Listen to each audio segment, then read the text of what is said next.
గత సంవత్సరంన్నర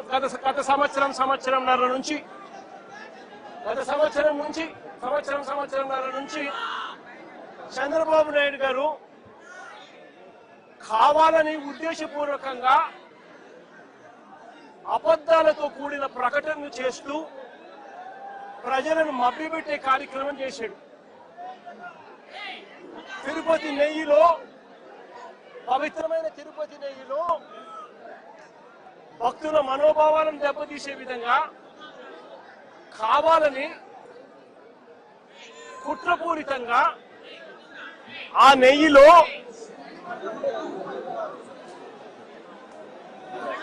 జంతువుల కొవ్వు ఉందని, గొడ్డు మాంసం కొవ్వు ఉందని, పంది కొవ్వు ఉందని, చేప నూనె కలిసింది అని అంటూ రకరకాలుగా చంద్రబాబు నాయుడు గారు కొడుకు, ఇదే చంద్రబాబు నాయుడు గారి పార్టీలో తనతో పాటు కలిసి ఉన్న మరో పవన్ కళ్యాణ్ అనే మరో నాయకుడు ఉద్దేశపూర్వకంగా మన వెంకటేశ్వర స్వామి ప్రతిష్టను మనమే దెబ్బతీస్తున్నాము అని చెప్పి ఏమాత్రము కూడా కనీసము దేవుడంటే భయము లేకుండా, దేవుడంటే భక్తి లేకుండా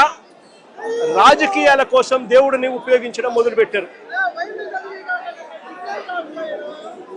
వీళ్ళు చేసిన ఆరోపణలు ఏదైతే ఉన్నాయో